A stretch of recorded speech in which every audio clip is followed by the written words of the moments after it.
जंगल की धारा बारिश से उफन रही थी। उसकी लहरें चट्टानों से टकरा कर गरज रही थी। एक काईदार शाखा पर बैठी छोटी सी गौरैया पिप अपने पंख फड़फड़ा रही थी।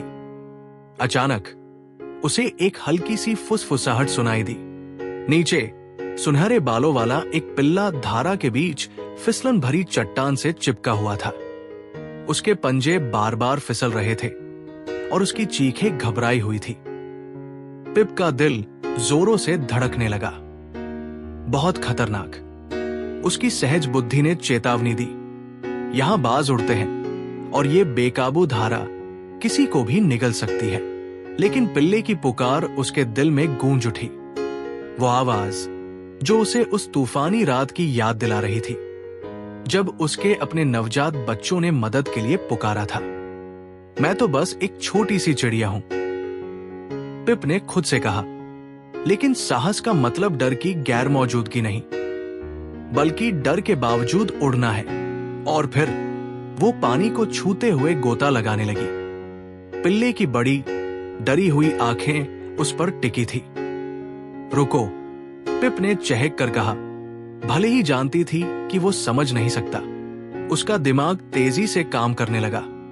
वो उसे उठा नहीं सकती थी, लेकिन शायद उसने देखा पास के पेड़ से एक लंबी बेल झूल रही थी।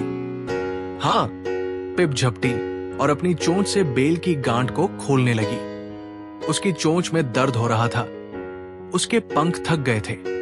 नीचे पिल्ला डगमगाने लगा। नहीं, पिप ने पूरी ताकत से बेल को खींचा और तेज उत्तेजित स्वर में झप, बेल खुल गई। उसने उसे अपने पंजों में पकड़कर पिल्ले की ओर उछाल दिया।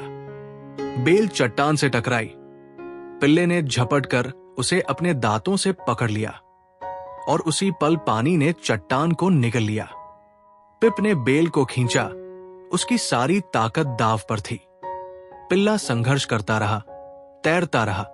इंच दर इंच वे किनारे की ओर बढ़ने लगे और फिर पिल्ले के पंजे मिट्टी पर पड़े। वो कांपते हुए गिर पड़ा। पिप उसके पास उतरी। उसकी सांसें तेज थी। पिल्ले ने आगे बढ़कर उसे चूमा, एक गर्मजोशी भरा शब्दहीन धन्यवाद। पिप ने हल्की सी चहचहा की। उसका डर अब दूर की याद बन चुका था। हां, वो छोटी थी, लेकिन उसका दिल पूरी नदी को मात देने के लिए काफी बड़ा था।